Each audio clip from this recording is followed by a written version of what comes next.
So today we're going to look at the important subject of the age of the earth. How old is the earth? But first, why is this even an important subject? Well, for thousands of years, people said that the 6 days of creation were 6 days. And then along came the theory of evolution. And this changed for some people. Why would that change? Because everybody knows evolution needs a long time. Evolution needs hundreds of millions of years. And any thinking person was suddenly confused. Because in the Bible, it took 6 days, but evolution says hundreds of millions of years. And we know that in school it's been taught as a fact. And some years ago, the Bible was taken out of schools. And if you go to a library today, you'll not find the Bible in the reference section. It's under a topic called religion. It's a book of faith. So people don't see the Bible as a book of facts anymore. And many people are confused because they say they can't both be true. Now, you may know this phrase, nature abhors a vacuum. Nature abhors a vacuum. You can't take God out of society and expect there to be no result. Now, Romans 1 talks about this. It talks about how society falls away from God. Look at this. The wrath of God is being revealed from heaven against all the godlessness and wickedness of people who suppress their truth by their wickedness. In other words, something is being suppressed. Truth is being suppressed.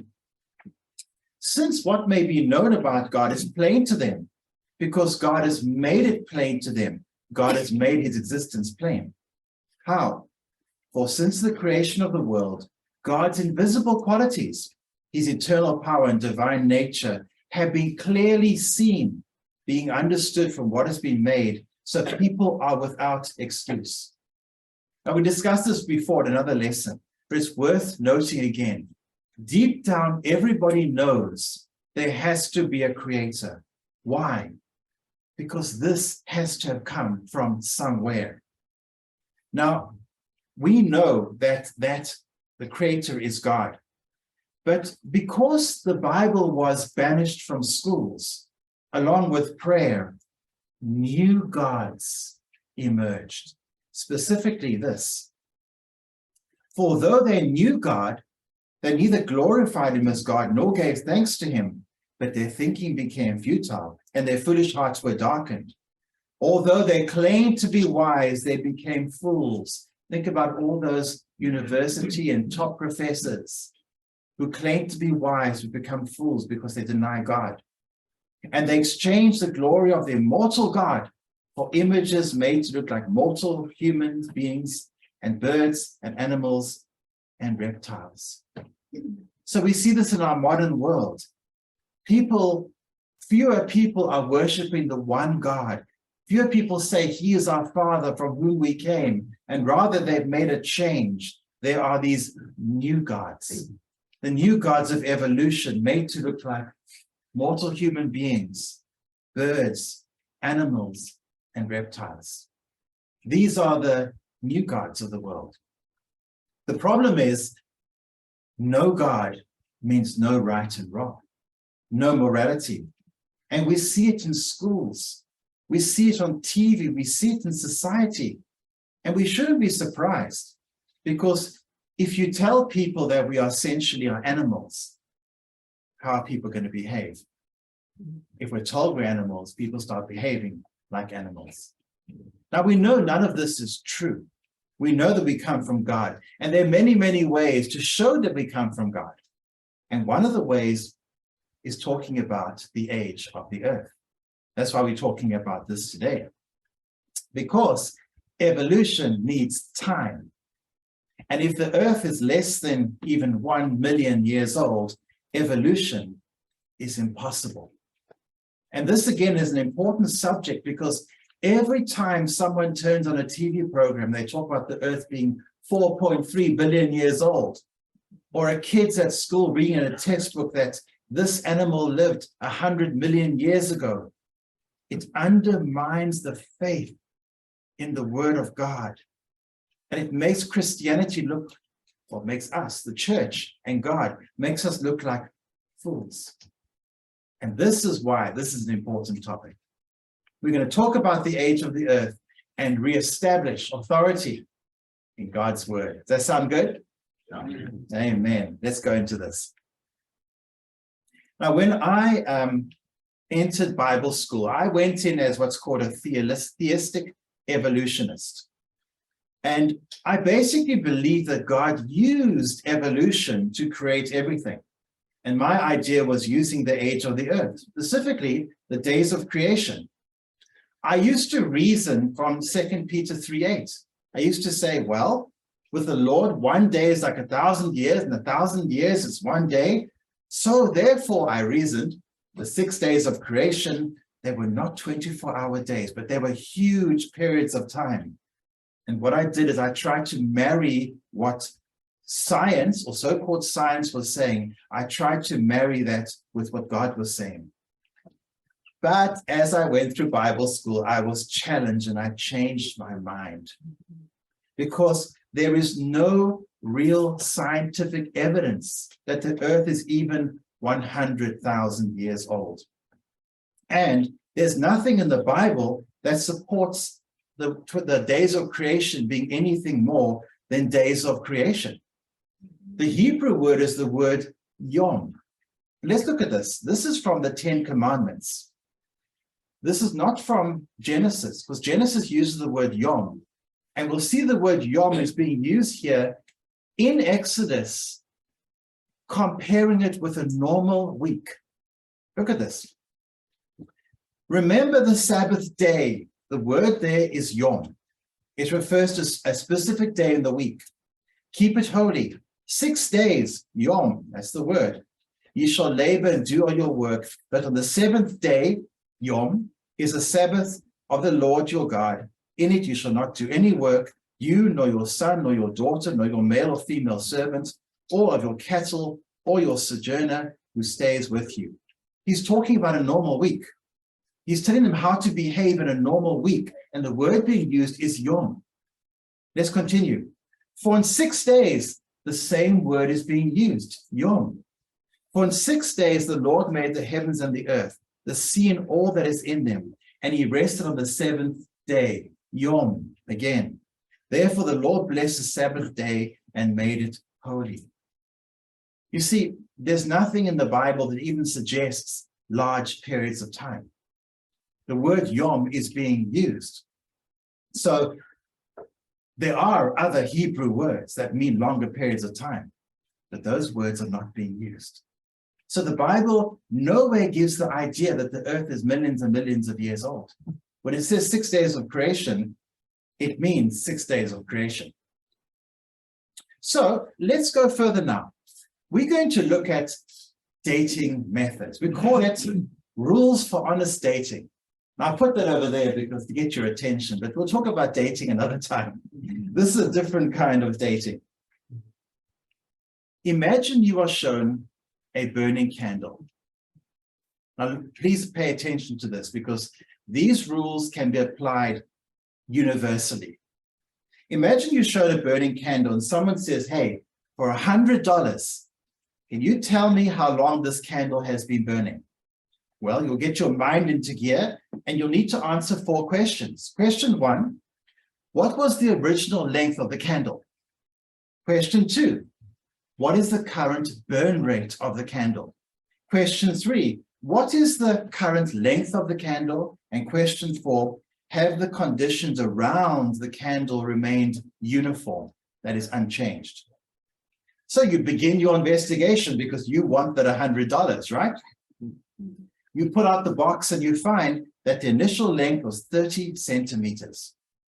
You watch the candle for an hour and the burn rate is 1 centimeter per hour.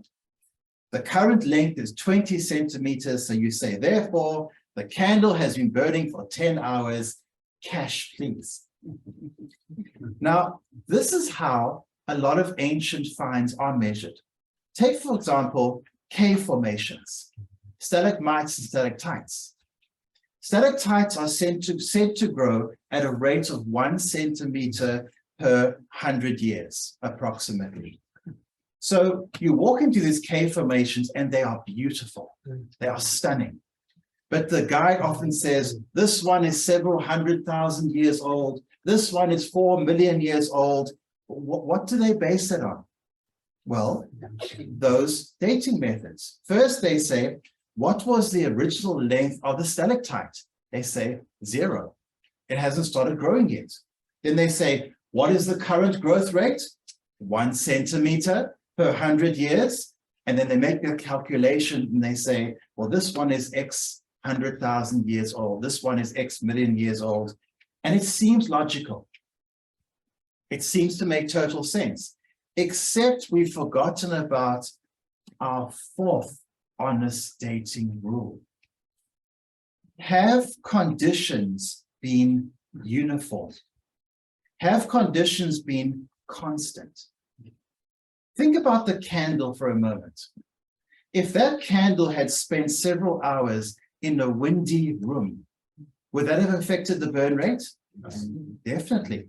What if there was a heat wave and the room was very hot for a long period of time? Would that affect the burn rate? Again, definitely. Now, what about the stalactites and stalagmites? Can they sometimes grow faster and slower? Yes. I put that. Can you see the bat? He was doing aerobatics. Okay. All right. This is a photograph actually from the National Geographic magazine, 1953. A bat fell onto a stalagmite and it was covered before it had time to grow. Sorry. It was covered before it had time to decompose. That is not 1 centimeter per 100 years. And I encourage you, if it's legal, every now and then stop under a freeway bridge, and look up. You will often see stalactites growing from the underneath. Why? Because it's growing from the concrete. Concrete contains limestone, and the formations in caves are made of limestone. They're limestone formations. And if you look at the picture there, this one from this basement parking lot is several centimeters long, which obviously means this basement parking lot is 500 years old. That is truth, or the dating system is wrong. Someone will say, hang on. If there's lots of water involved, of course things will grow faster, but that's the point. We cannot prove that things have remained unchanged. We cannot prove that things have remained constant. How do you know this cave wasn't underwater 100 years ago, 1,000 years ago, 2,000 years ago? I wasn't there to see it. And you know, I do recall something in the Bible about a global flood involving water. Maybe you know something about that. So the point is that every ancient dating method has a problem. See, even dinosaurs had they had difficulty dating. That's just the way it is. And why? Because things change. We don't know whether things in the past remained constant. We hear of ice ages. We hear of continents moving, fold mountains. We hear of earthquakes, all kinds of things that have happened in the past. Things have not remained unchanged and constant. So what we're going to do now, we're going to look at 2 dating methods in some detail, and then we're going to look at something which will blow some people's minds: dinosaurs in the Bible. Right, let's look at the first one, carbon C14 dating method. Now, this method only rates to thousands of years, and it's only considered really accurate up to about 10,000 years. And this is not a challenge for the Bible, quite the opposite. This dating method actually works hand in hand with the Bible. It's used to date the remains of living organisms. It's very useful for dating things like ancient Egypt and the ancient Greeks and Babylon and Mesopotamia, etc. However, this dating method does have a serious problem. And it's in a sense, an honest dating method, because the man who discovered it, a man called Walter Libby, clearly says there's a problem. Here's the problem. He says perhaps the most important single assumption, remember that word, it's an assumption. Perhaps the most important single assumption of the radiocarbon dating method is that the rate of C14 production by cosmic rays in the upper atmosphere has been constant. We'll go into that in a moment, but just focus on the fact that this whole dating method is based on an assumption, not facts. It's based on an assumption. What that means is, if there was a time that there was more or less carbon dioxide in the atmosphere, it would affect the whole dating method. It comes back to the idea is we don't know whether things in the past were constant, unchanged. I mean, we keep hearing about CO2 emissions, don't we? That's carbon dioxide. This is a carbon dating method. So if at some time there was more carbon in the atmosphere, like, you know, after the Industrial Revolution, things would look younger, according to the dating method. If there's a time when there's less carbon in the atmosphere, then things would look older. And it's kind of confusing because in a certain area, let's say a volcano explodes, what goes into the atmosphere? Lots of carbon, and it affects the dating of the area.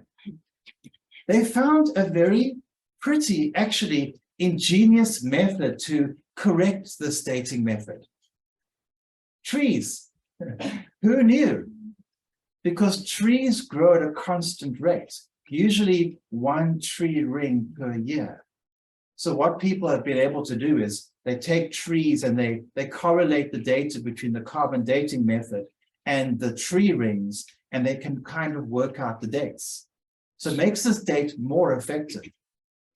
But like I said, this dating method, it's never been a real problem for the Bible, because it only goes to thousands of years, not to millions. So this dating method is actually quite friendly, and it affirms the Bible in many ways.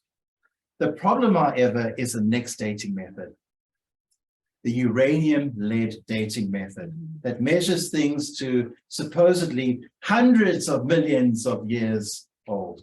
Now, the way it works is when any quantity of uranium is found, uranium has a decay rate, and the decay rate is 1.5% every 100 million years. So if they find some uranium, they measure the amount of uranium to lead, and based on that, they can ascertain, they say, how old the rock is. So if they find 1.5%, they say it's 100 million years old. If they find 3%, they say it's 200 million years old. 4.5%, they say it's 300 million years old. That's what they say. Let's apply our honest dating method. Question 1. What was the original amounts of uranium and lead in the rock? We don't know. We're assuming there was no lead there. We don't know. Question 2. What is the decay rate? Well, that can be measured. They say 1.5% per 100 million years. What is the current amount in a certain find? Well, geologists can dig it up and find that. That can be measured. Number 4, famous 4. Have the conditions around the uranium and lead remained uniform, that is unchanged? We don't know. If we're talking about hundreds of billions of years as they are, don't you think over that time there's been earthquakes, shifting things around, floods, continents moving, fold mountains being pushed up? And then we have the problem of neutrinos. Neutrinos are the form of cosmic radiation. You know, when you go to the doctor and they give you an X-ray, the X-ray goes through your flesh, but not through your bone.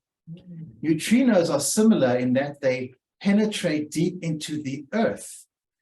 And when they go deep into the earth, they have been found to speed up the decay rate of uranium to lead. In other words, this dating method is constantly being tampered with. Every time there's a solar flare, every time neutrinos come down, neutrino showers are pretty common. So the whole dating method is actually flawed. There's no scientific reason to insert millions of years into the 6 days of creation. Now, earlier we spoke about the tree rings. The tree rings kind of jump to help the carbon dating method, to substantiate it. Is there anything that can substantiate this uranium-lead method? Well, there is some evidence, but the evidence blows this method out of the water. It completely disproves it. And what is that? This is very hard for some people to accept because our minds have been so programmed. It is dinosaurs coexisting with people. Now, if you ask any dinosaur enthusiast, they will say, you can't go to coffee with a dinosaur, okay? They say they existed 65 million years ago. Well, on what do they base this? They base it on the uranium-lead dating method, which is flawed. And you can say to somebody, so if human beings and dinosaurs are separated by like 65 million years ago, why are there so many ancient pictures and models and carvings of dinosaurs? Why are there so many ancient pictures, models, and carvings of dinosaurs? Because there are. Here's one example. This is a temple in Cambodia. This temple dates between the 9th and the 15th century, long time ago. And you can walk around the ruins and find amazing carvings. Monkey, deer, water buffalo, dinosaurs. Question, how did these people who lived literally over 1,000 years ago, how did they carve an animal they'd never seen? Next one. This was found at the base of the El Toro mountain in Mexico. 33,000 figurines dated between 500 BC to 200 AD. The figurines showed daily life, and some of them showed humans interacting with dinosaur-like creatures. The question again, how did people 2,000 years ago make figurines of animals they'd never seen? And what's really interesting is a lot of these animals that we see over here, when you compare them with fossils that are dug up, they're anatomically correct. How did these people know? Were they paleontologists? I don't think so. How about this? These are called the Ica burial stones in Peru, 400 BC to 700 AD. There are 15,000 burial stones. Some have dinosaurs with incredible detail. Look at the top left. Looks like a triceratops.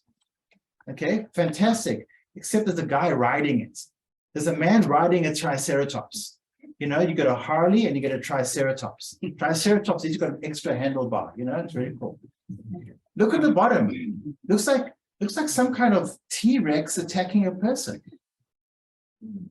How did these people carve images of animals that they'd never seen? Now, in today's world, these are embarrassingly put aside. People don't want to really address it because it doesn't fit their main narrative. Their main narrative that the dinosaurs walked the earth 65 million years ago. But remember, that's based on questionable dating evidence. Does the Bible talk about dinosaurs? I mean, the Bible spans many, many thousands of years. Well, the Bible does. But you know, you may not have seen it because some evolution-leaning Bible editors, they haven't changed the words of the Bible, but they put little footnotes in there. And the footnotes say things like, probably a hippo, probably a crocodile. And they kind of lead people away, We're going to look at Job. People don't know, but Job is, well, some people don't know, Job is possibly the oldest book in the Bible from the days of the patriarchs. And some people actually believe that Job predated Abraham. So let's look at this. This is God talking to Job now. Behold, Behemoth, which I made as well as you, he eats grass like an ox. God is talking to Job, and God is saying, this animal, Behemoth, I made it as well as you. In other words, it's not a fictitious animal. Job, you exist, and the Behemoth also exists. Then he says, behold, his strength is in his waist, his power in the muscles of his belly. He hangs his tail like a cedar. A cedar is a tree. His tendons, the tendons of his thighs are knit together. He lies down under the lotus plants in the hiding place of the reeds in the marsh. The lotus plants cover him with shade. The willows of the brook surround him. If a river rages, he is not alarmed. He's confident, though the Jordan rushes into his mouth. This is a big animal, not afraid of the floodwaters. Can anyone capture him when he's on watch? Can anyone pierce his nose with barbs? This is a big animal. It says no one can capture him. He's huge. Now people say, this is obviously a hippo. Okay, I'm from Africa. You know, you have signs saying beware of bears. We have signs saying beware of hippos because they come out in the streets at night. A hippo's tail is a piddly little thing. All right? This animal had a tail like a cedar. Think of a brontosaurus. Think of a dinosaur with a huge tail. This is a huge animal that lived in the water. Doesn't sound like any animal around today. It was called a behemoth. Next one, Job 41, Leviathan. God still talking to Job. He said, can you drag out Leviathan with a fishhook and press down his tongue with a rope? Can you put a rope through his nose, and pierce his jaw with a hook? Lay a hand on him. Remember the battle. You will not do it again. This again is another huge, dangerous animal. He's saying, if you touch this thing, he's going to teach you such a lesson, you will never lay your hand on him again. This is a big, dangerous animal. Look at verse 13. Who can strip off his outer covering? Who can pierce his double armor? Who can open the doors of his face? Around his teeth there is terror. It sounds like a crocodile. It sounds like a crocodile because it has thick armor and terrible teeth. Until you get to verse 30. His underparts are like sharp pieces of pottery. He spreads out a threshing sledge in the mud. A crocodile's weakest part is the underside, the belly. But this animal had a thick, strong belly. The underside was like sharp shards of pottery that left threshing marks in the mud. This does not sound like any animal on the earth today. That's a Leviathan. Now, if you tell people that dinosaurs coexisted with people, they will say, you are crazy. Why? Because scientists say that these fossils are millions and millions of years old. Not really. But let's look at a fossil. Let me ask you, what does this fossil look like?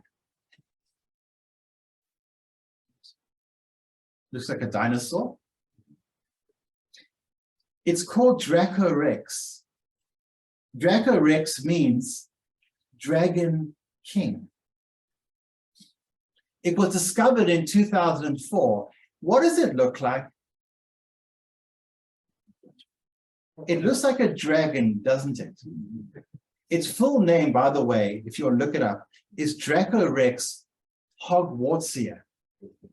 I'm not kidding. It was discovered in 2004, about the time when Harry Potter movies were coming out, the books are coming out.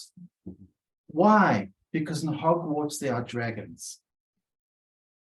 A real fossil that we found. So, you know, maybe, and this is a part of the lesson that we're going into maybes here, but there's a pretty strong maybe. Maybe dinosaurs never existed with people because people didn't call them dinosaurs. You see, the name dinosaur is only about 200 years old. It means terrible lizard. The name was coined about 200 years ago.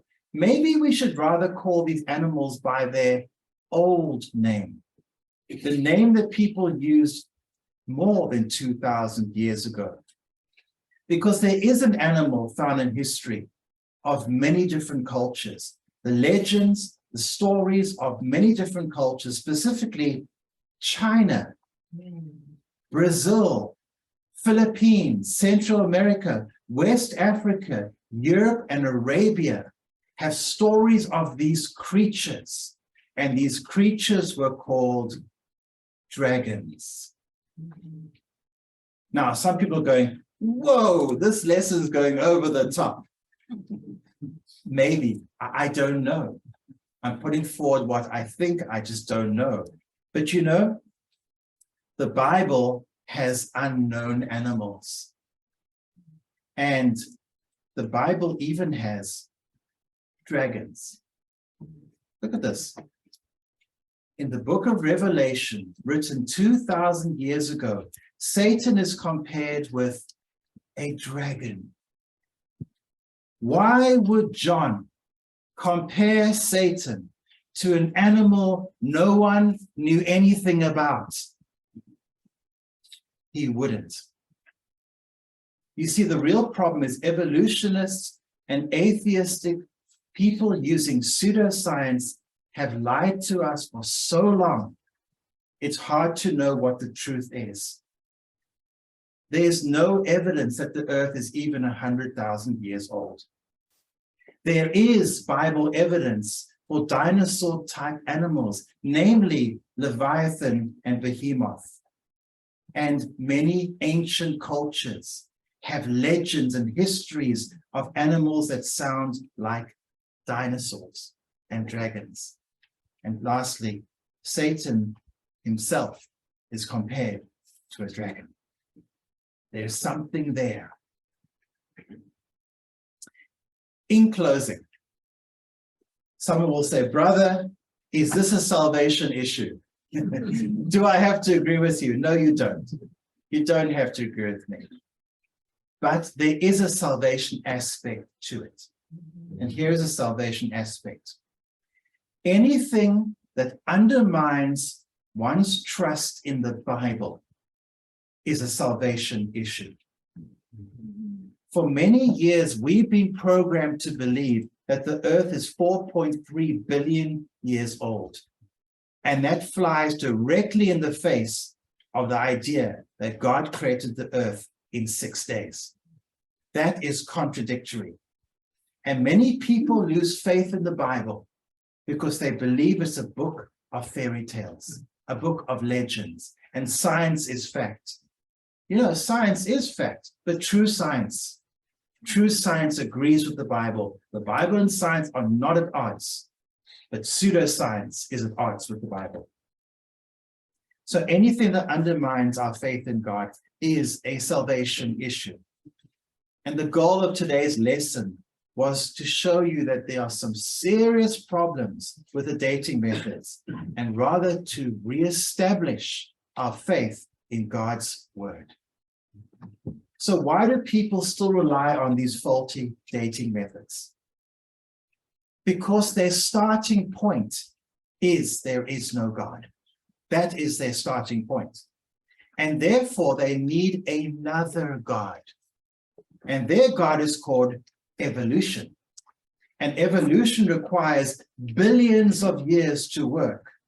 And therefore they conclude, according to their theory, the earth must therefore be billions of years, because how else did it all come into existence? As for me, I will trust the Bible first and foremost because I believe in God. You see, human beings change. Even science changes. Do you think they're using 1950s science books in school today? No, because the books have to be updated all the time. Why put your faith in science that's changing all the time?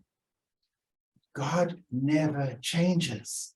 The Bible never changes. And Jesus himself said, heaven and earth will pass away, but my words will never pass away. That's where my faith is. So I hope you've grown from this lesson. Maybe a bit of a challenge, but I hope the main point is you have more faith in God's beautiful Bible.